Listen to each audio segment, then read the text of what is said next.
하나님의 말씀 출애굽기 20장 17절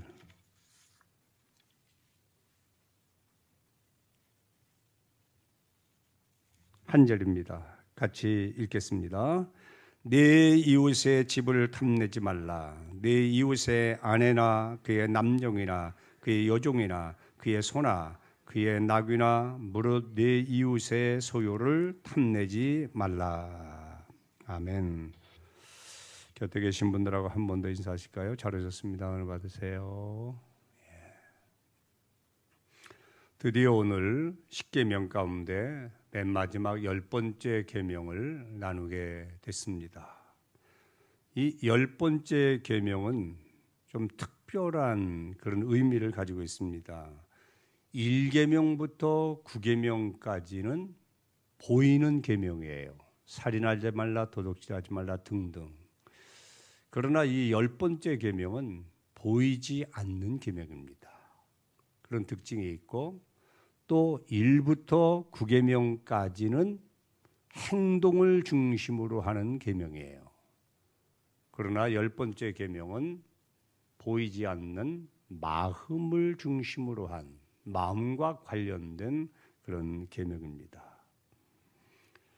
그래서 1계명부터 9계명 모든 행동과 관계된 계명들은 그 사람의 보이지 않는 내면 마음의 계명이라 하는 10번째 계명과 다 연관이 되어 있어요. 그래서 이 탐심이 있는 곳에는 그 나머지의 죄들이 같이 따라가게 되는 겁니다. 탐심은 우상숭배고 탐심으로 인해서 거짓말이 오고 살인이 오고 간음이 오고 도둑질이 오고 다른 계명들이 전부 거기에 연관되어 있습니다. 아간이 그랬잖아요. 그죠? 도둑질하고 거짓말하고 또 아나니아 삽비라도 도둑질하고 거짓말하고 그게 같이 이제 세트처럼 또 다윗은 어떻죠? 다윗은 남의 아내를 탐함으로 인해서 제7계명 간음죄를 짓고 그것을 숨기려고 하다가 거짓말 제8계명인가요? 그 계명을 또 어기지요. 거짓말하지 말라는 계명을 어기지요. 그리고 완전 범죄를 꿈꾸면서 그가 또 제6계명인 살인죄를 또 범하게 됩니다. 이렇게 탐심으로 시작된 죄는 그 어떤 행동적인 죄까지도 다 범할 수가 있다. 그렇게 중요한 계명이 10번째 계명입니다. 우리는 지난주에 거짓 증거하지 말라는 말씀을 통해서 거짓의 원조는 마귀다. 요한복음 8장 44절을 통해서 그렇게 나눴어요. 너희는 너희 아비 마귀에게서 났으니 너희 아비의 욕심대로 너희도 행하고자 하느니라 하면서 하반부에 보면 그는 거짓말쟁이요 거짓 아비라. 저기 빨간 줄이 쳐져 있잖아요. 너희 아비의 욕심대로. 마귀는 거짓의 아비인 동시에 욕심의 아비예요. 이것이 같이 가는 거예요. 그 출처가 같아요. 탐심이라는 말은 허락되지 아니한 것을 소유하려고 하는 욕망, 그렇게 정리할 수가 있죠. 그 욕망, 그 마음은 보이지 않는 가운데서 이제 자리 잡고 있는데 그것이 행동으로 나오면 죄라는 것으로 가시화된다는 겁니다. 모든 죄는 인간의 마음에서부터 출발한다. 인간의 마음 속에요. 여러분 탐심이 없다면 탐심이 작동하지 않으면 죄를 지을 일이 없어요. 그죠? 죄를 짓고 싶은 마음이 안 생긴단 말이에요. 그러나 마음속에 작은 것이라도 무엇인가를 또 아니면 남의 것 무엇인가를 갖고 싶은 마음이 생기면 그게 탐심이죠. 그때부터는 그것에 대해서 행동이 시작이 된다는 겁니다. 이 세상에 탐심이 없는 사람이 누가 있을까? 탐심은 욕심이라고도 또 달리 해석할 수가 있죠. 욕심 없는 사람은 아무도 없어요. 예레미야 17장 9절에 보면 만물보다 거짓되고 심히 부패한 것이 인간의 마음이다. 만물보다도 거짓되고 심히 부패한 것이 인간의 마음이다 그랬어요. 그리고 로마서 3장에 보면 모든 사람은 다 죄인이다 그랬어요. 죄인이다. 그 말은 모든 사람에게는 탐심이 있다 그런 뜻이에요.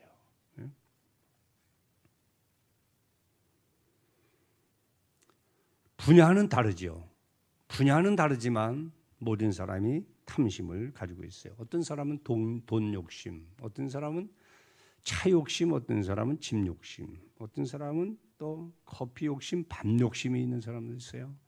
또 학생들 중에는 책 욕심, 네, 또 공부 욕심, 그런 욕심은 좀 있으면 좋겠어. 그럴지 모르지만 그게 열심히 공부하는 그 열정하고 다른 거예요. 네?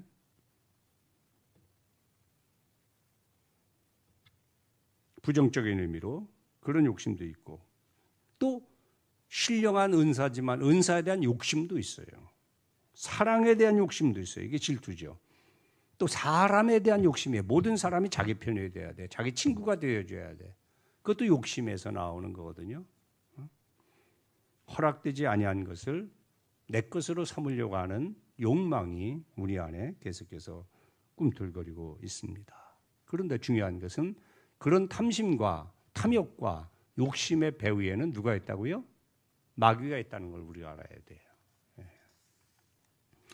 이사야 14장을 보면 천사가 타락해서 마귀가 된 내용이 나와요.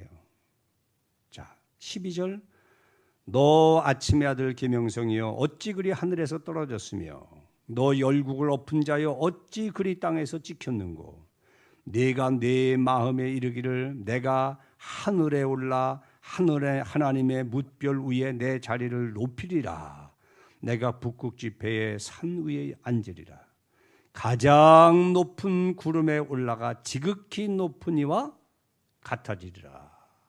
이게 이제 천사장이 하나님처럼 되려고 허망한 꿈을 꾸다가 타락한 내용을 말씀하신 겁니다.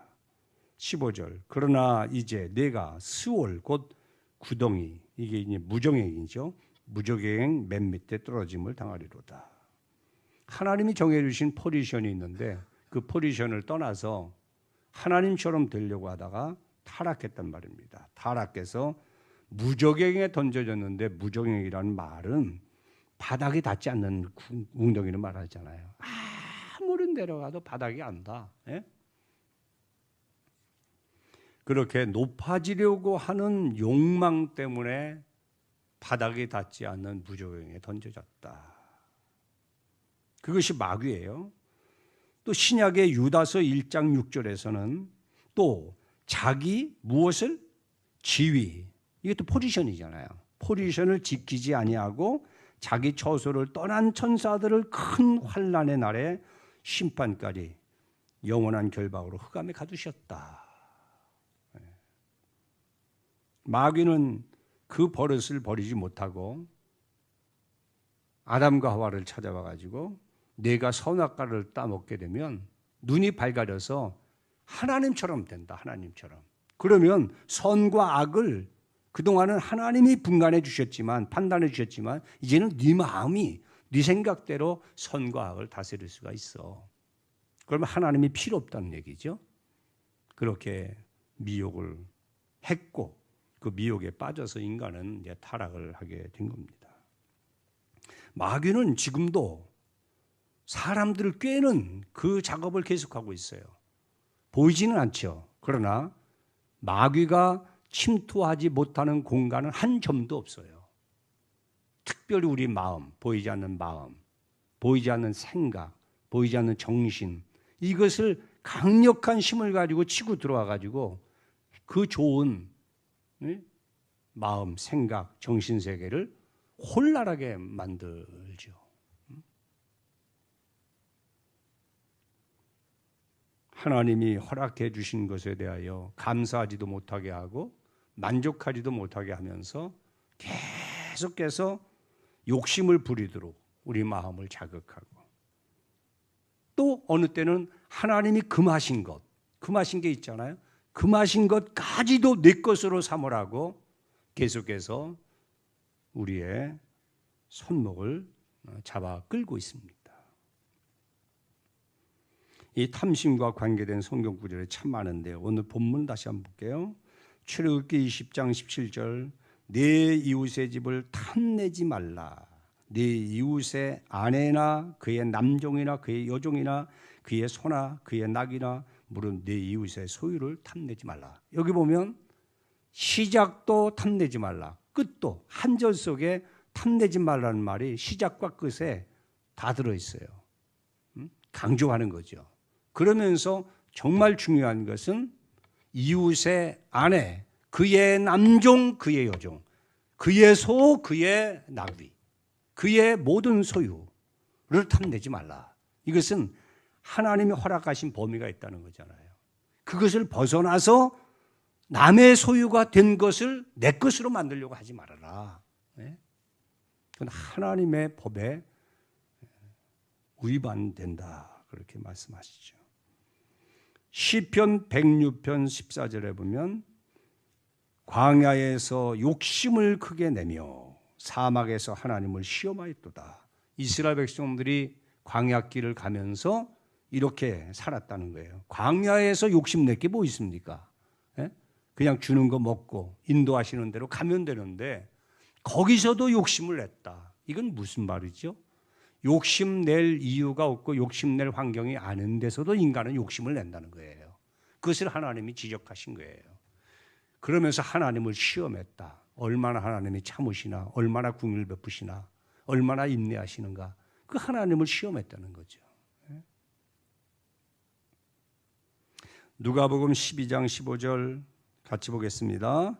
그들에게 이르시되 삼가 모든 탐심을 물리치라. 사람의 생명이 그 소유에 넉넉한 데 있지 아니하니라 하시고, 여기 모든 탐심이라고 그랬죠.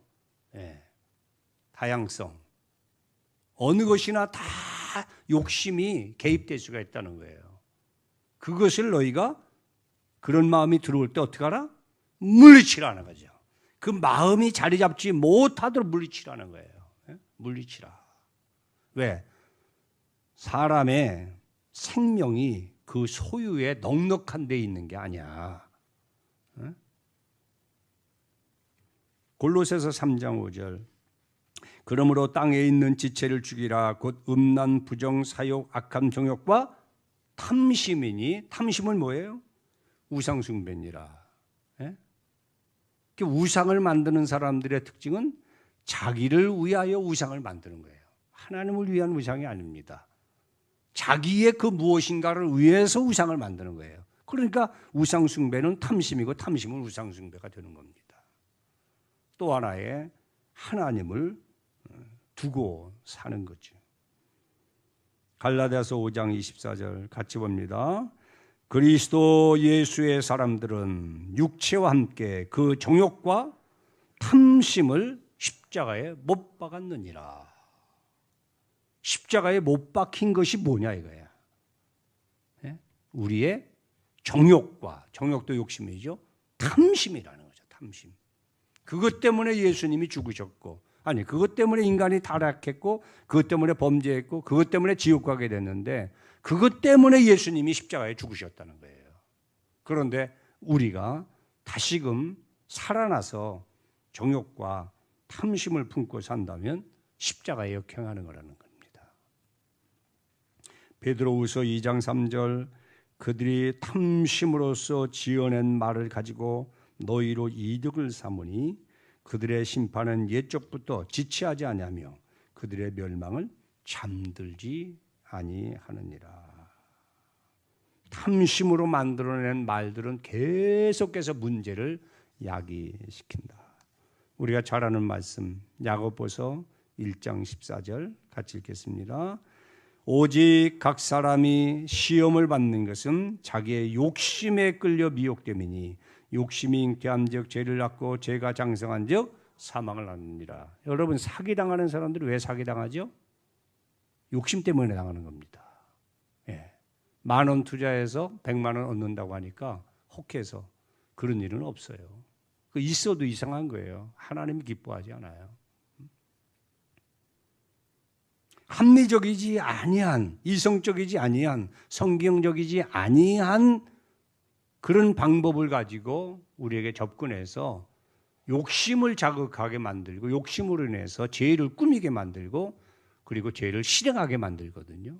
그래서 욕심이 잉태하면 죄를 낳고 죄를 내버려 두면 그것은 사망에 이르게 된다 그랬어요. 자, 그렇다면 탐심과 탐욕과 욕심을 이길 수 있는 비결은 뭐냐? 비결. 첫째는 따라합시다. 하나님이 주인이시다. 아멘. 모든 만물, 나 자신의 영혼과 육신까지 내 것이라고 생각하는 모든 것까지의 주인이 하나님이시다. 그렇게 믿으셔야 돼요. 예? 세상에 존재하는 모든 물건은 주인이 있습니다. 천지 만물도 주인이 있죠. 어떤 물건의 주인이 되려면 첫째는 자기가 만들든지, 둘째는 돈 주고 사든지, 셋째는 만든 그분에게서 선물로 받든지. 우리는 어때요? 어머니의 태에서 적신으로 나왔다고. 그리고 돌아갈 때도 적신으로 돌아가요. 그럼 살아있는 동안에 내 것이라고 생각하는 그것은 내 것이 아니에요. 하나님의 것인데 하나님이 우리에게 위탁한 거야. 세상 사는 동안에 필요한 것이니 내가 가지고 써라. 응? 그러나 죽을 때는 못 가져가죠. 왜 그렇죠? 내 것이 아니니까 못 가져가는 거예요. 다 놓고 가야 돼요. 왜? 다른 사람을 위해서, 다음 사람을 위해서 놓고 가야 돼요. 응? 이 엄연한 법칙을 역행할 수 있는 사람이 누가 있어요? 다 빈손으로 왔다가 빈손으로 가는 거예요. 주인이 내가 아니기 때문에 그런 거죠. 바울이 문제 많은 고린도 교회, 특별히 교만한 그들을 질책한 내용이 고린도전서 4장 7절에 있는데 그들에게 이렇게 말해요. 내게 있는 것 중에서 받지 아니한 것이 무엇이냐? 내게 있는 것 중에서 받지 아니한 것이 무엇이냐? 그렇게 책망하거든요. 받았다면 하나님의 은혜를 받은 거야. 그러니 교만할 게 없죠. 안 받았다면 하나님이 안 주신 거야. 불평할 게 없죠. 그런데 너희는 너희가 가졌다 해서 교만하고 안 주셨다고 불만하니까 이건 하나님을 믿는 자의 자세가 아니라는 거예요. 너희 것 중에서 하나님께 받지 않은 것이 무엇이 있느냐. 고린도전서 4장 7절을 여러분 꼭 명심하세요. 다 하나님이 주셔서 그것이 여러분 것이 된 겁니다. 제가 지난 금요일 날 어리석은 부자의 이야기를 했잖아요. 창고를 가득히 채우고 내 영혼아 이제는 가득하니 부자가 됐으니 먹고 마시자 즐거워하자 할 때에 하나님이 그 말을 들으시고 오늘 밤에 내 영혼을 취하면 내 것이 네 것이 되겠느냐. 전부 자기 것으로 알았는데 쌀 한 톨도 자기 게 없다는 거예요. 하나님의 것이라는 거죠. 그런데 사람들은 그렇게 생각을 안 해요. 욥이 위대한 것은 고난을 참았다는 자체도 대단한 거지만 그 고난을 만났을 때 그 고난이 모든 것을 다 잃은 거잖아요. 그죠? 일생을 수고해서 얻은 그것, 10자녀, 수를 헤아릴 수 없는 소양, 나귀, 그리고 자기 아내, 그리고 자기의 몸, 건강, 그 모든 것이 2박 3일 만에 싹 사라집니다. 아주 싹 사라져요. 그때 그가 고백한 내용이 욥기 1장 21절. 내가 모태에서 알몸으로 나와 싸움즉 또한 알몸이 그리로 돌아갈지라. 주신 이도 여호와시요 거두신 이도 여호와시오니 여호와의 이름이 찬송을 받으실지로다. 그러니까 욥은 욥이에요. 할렐루야. 대단한 거죠. 주신 분이 하나님, 취하신 분도 하나님. 그래서 주신 하나님, 취하신 하나님만이 영광을 받으십니다. 그런 고백을 했어요. 우리는 사랑도 받고 은혜도 받고 믿음도 받고 구원도 받고 천국도 받고 영생도 받고 다 받은 거예요. 우리는 다 받은 거예요. 건강도 받고 직장도 받고 사업장도 받고 여러분 남편 아내도 받고 자식도 받고 다 선물로 받은 거예요. 예? 저와 여러분이 가지고 온 건 아무것도 없어요. 원죄에는 전부 하나님께 받은 겁니다. 이 사실을 믿으세요. 그러니까 주인은 하나님이시다. 많이 가졌다고 자랑할 것도 없어요. 그걸 아셔야 돼요.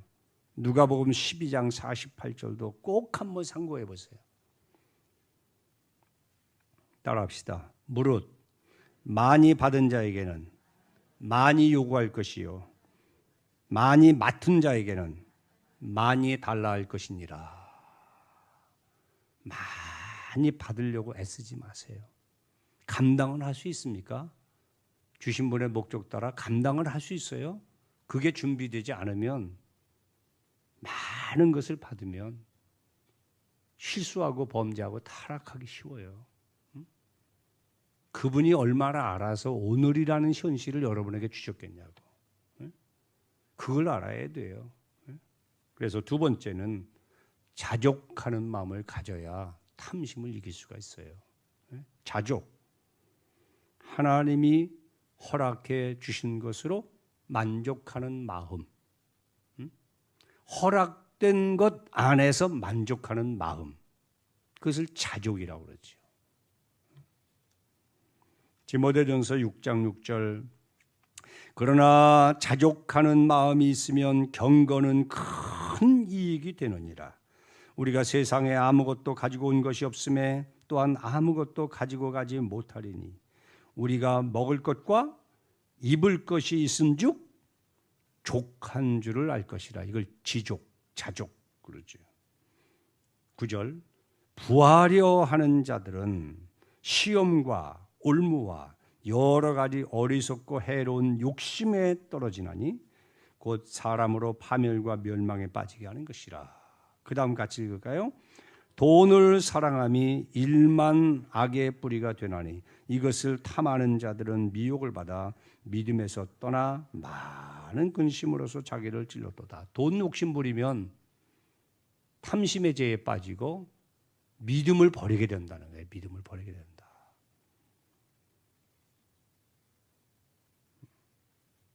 오늘 우리 권사님도 은혜로운 기도를 들으셨는데 코로나라는 상황으로 인해서 믿음을 떠난 분들도 많지만 돈 때문에 믿음을 저버리고 하나님을 멀리하는 사람도 얼마나 많습니까? 다 여기 디모데전서 6장 10절에 걸려 있는 거예요. 이렇게 선명하게 이렇게 분명하게 우리에게 말씀을 하셨건만 하나님을 믿는다 하는 인생들이 다시금 스스로가 그 함정으로 들어가 있는 거예요. 돈을 사랑하는 것이 1만 가지 악의 뿌리가 된다. 재물의 욕심을 부려 따라가면 결국에는 망한다는 얘기예요. 벗어날 길이 없어요. 빌립보서 4장 11절 12절 같이 읽으실까요? 내가 궁핍함으로 말하는 것이 아니라 어떠한 형편에든지 나는 자족하기를 배웠노니 나는 비천에 처할 줄도 알고 풍부에 처할 줄도 알아 모든 일 곧 배부름과 배고픔과 풍부와 궁핍에도 처할 줄을 아는 일체의 비결을 배웠노라. 어느 분은 가난할 때는 잘 견뎌, 잘 처해. 그런데 부해지면 이상하게 사람이 바뀌고 변질돼서 타락하는 사람이 있어요. 또 어떤 사람은 평안할 때는 잘 믿어. 풍부할 때는 잘 믿어. 근데 어려움이 찾아오면 어려움을 견디지 못해 하면서 믿음을 저버리는 사람도 있다는 거예요.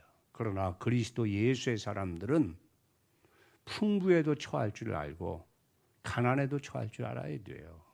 하나님이 항상 풍년을 주시는 게 아닙니다.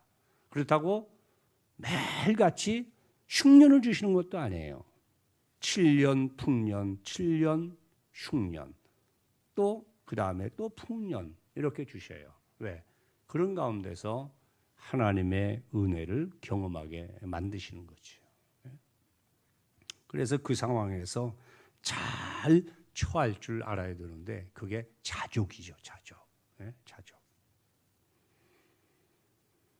하나님이 아담과 하와를 에덴 동산에 두시면서 하신 말씀이 있어요. 여호와 하나님이 그들에게 명령하여 이르시되 동산의 각종 나무의 열과는 내 임의로 먹되 선악을 알게 하는 나무의 열매는 먹지 말라. 먹는 날에는 정령 죽으리라. 창세기 2장 16절이죠. 이게 이제 선악과인데요. 여러분 생각해 보십시오. 선악과를 왜 동산 중앙에 두셨을까? 의미가 깊어요. 첫째는 이 우주 만물과 내가 살고 있는 에덴이라고 하는 행복한 동산의 주인이 내가 아니라는 거예요. 하나님이 주인이시라는 거예요. 에덴 동산의 주인이 하나님이시라는 거예요. 그 중앙에 있는 선악과를 볼 때마다 주인은 내가 아니라 하나님이시다. 그리고 또 한 가지 선악과를 통해서 주시는 교훈은 허락해 주신 범위를 넘지 말아라 하는 뜻이에요. 하나님은 언제나 하나님이셔야 되고 사람은 언제나 사람이어야 돼요. 그 선이 있어요. 선을 유지하기 위해서 주신 것이 선악과예요. 그래서 선악과를 볼 때마다 나는 하나님이 아니라 하나님의 피조물이다. 그러면서 겸손하게 되는 거죠. 그래서 하나님이 허락하신 범위 안에서 살아가면서 감사하고 기뻐하고 즐거워하는 그런 삶을 살게 되는 겁니다. 자, 오늘 이 계명을 보면 내 이웃의 아내를 탐하지 말아라 그랬는데 전도서 9장 9절을 보실까요? 같이 있습니다. 내 헛된 평생의 모든 날 곧 하나님이 해 아래서 내게 주신 모든 헛된 날에 내가 사랑하는 아내와 함께 즐겁게 살지어다. 그것이 내가 평생의 해 아래에서 수고하고 얻은 내 몫이니라. 자기 아내와 행복하고 즐겁게 사는 것이 하나님이 허락하신 몫이래요. 분복이라는 겁니다. 그래서 여러분 부부간에 잘 사셔야 되는 거예요. 네? 어떻게? 행복하게 잘 사셔야 돼요. 즐겁게 잘 사셔야 돼요. 네?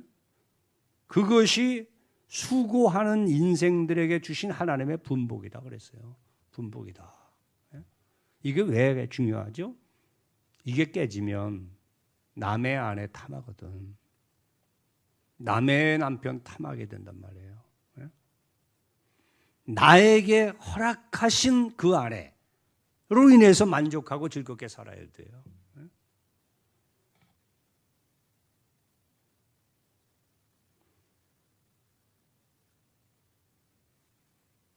아까도 강조했지만 출애굽기 20장 17절에 보면 내 이웃의 집을 탐내지 말라. 그리고 내 이웃의 아내, 그의 남종, 그의 여종, 그의 소, 그의 나귀 를 탐내지 말아라. 내 것이 아닌 것은 절대로 탐내거나 손대지 말라. 그렇게 말씀을 하셨습니다. 오늘 말씀의 결론입니다. 하나님은 어떤 사람을 좋아하실까요? 어렵게 생각할 거 없어요. 주신 은혜에 감사하며 사는 것을 좋아하셔요. 그리고 내 인생 전체의 주인은 하나님이시다. 그래서 늘 하나님을 주인으로 인정하는 사람을 좋아하세요. 그리고 나의 것을 소중히 여기는 것처럼 그것이 내 몸이든 내 영이든 내 인격이든 내 소유든 내가 그것을 귀히 여기는 것처럼 다른 사람의 그 소유를 귀히 여기는 사람을 좋아하셔요. 왜? 하나님이 그의 소유가 되게 하신 것을, 그 질서, 그 주권을 인정하는 것이 되기 때문에 그렇습니다. 오늘 말씀 잘 마음판에 새기면서 그렇게 우리 자신을 쳐서 복종시켜도 끊임없이 우리 안에 끓어오르는, 피어오르는 그런 욕심, 정욕, 탐욕, 욕망, 탐심, 그것을 어떻게 다스릴 수 있을까 늘 고심하면서 예수로 만족하고 하나님이 주신 현실로 감사하면서 살아가기를 애쓰는 우리 훌륭한 우리 서해안의 성도들 되시기를 축복합니다. 내가 주인 삼은 모든 건 내려놓고 주 대신 주 앞에 나가 내가 사랑했던 모든 건 내려놓고 주님만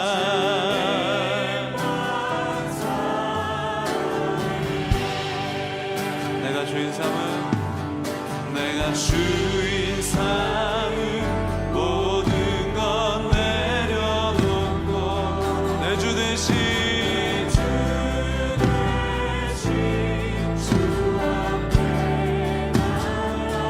내가 모든 건 내려놓고 주님만